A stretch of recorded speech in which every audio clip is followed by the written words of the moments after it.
Donc moi je suis confiant, le 7 février, on entendra la décision des prud'hommes. Tous les jours, on va travailler la boule au ventre, l'envie de vomir. On est à moitié tous en dépression avec ce harcèlement-là. Et ce harcèlement-là, on le dénonce, on en a marre de le subir.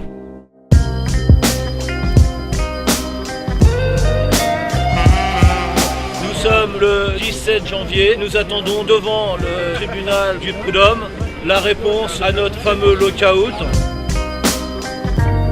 Car après 2 mois et demi de non-salaire, de non-travail, on espère tout simplement avoir les 2 mois et demi, voire 3 mois de salaire qui nous doivent. Et on aimerait que le SIOM assure ses erreurs et ses défauts.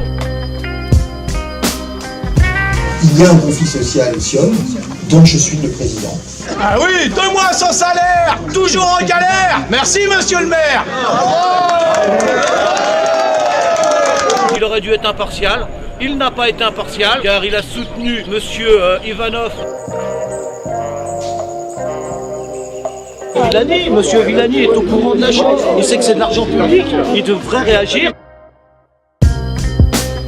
Aujourd'hui c'est vraiment la première étape. On voudrait la dénonciation de ce fameux contrat, une mise en régie temporaire qui, faut savoir messieurs dames, sera aux frais de Sépur et non aux frais du contribuable, pour après aboutir soit à une reprise par un concurrent qui est correct, ou soit par une régie publique permanente, ce qui serait notre rêve. Nos familles s'épuisent. Aujourd'hui, on espère la fin de ce calvaire et on est dans une attente d'une réponse favorable à notre égard.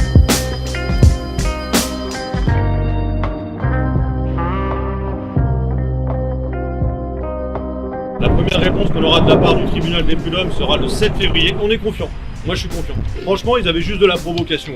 Ils avaient rien. Je sais que c'était difficile d'entendre des bêtises que racontait leur avocat. En gros, il n'y a pas de salariés qui viennent à la prise de poste le matin. En gros, il n'y a pas de salariés qui viennent à la prise de poste de l'après-midi. J'entends l'avocat adverse dire « Oh, ils sont que 10 le matin ». Ah bon? Qui verront bien les vidéos et ils constateront que non, il n'y a pas 10 personnes.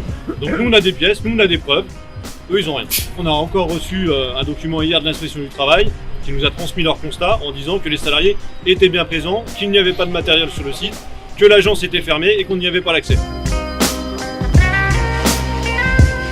On a accepté de nous donner enfin du travail.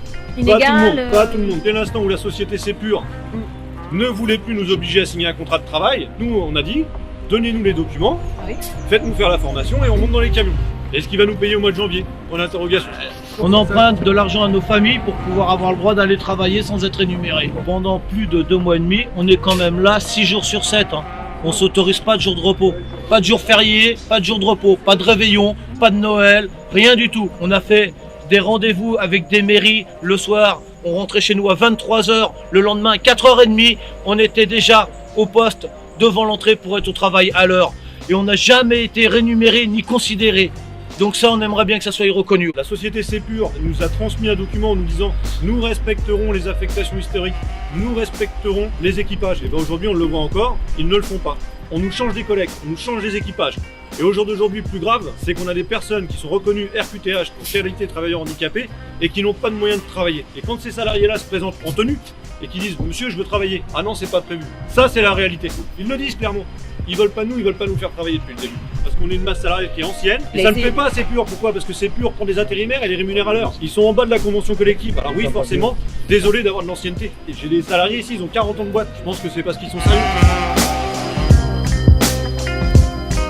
Ils sont derrière avec un ou plusieurs véhicules à vérifier la moindre erreur faite par un salarié afin de le sanctionner, voire peut-être plus tard le licencier. Ça, c'est journalier. Tous les jours, quand on part, qu'on prend nos véhicules, on risque notre place, on risque d'être licencié.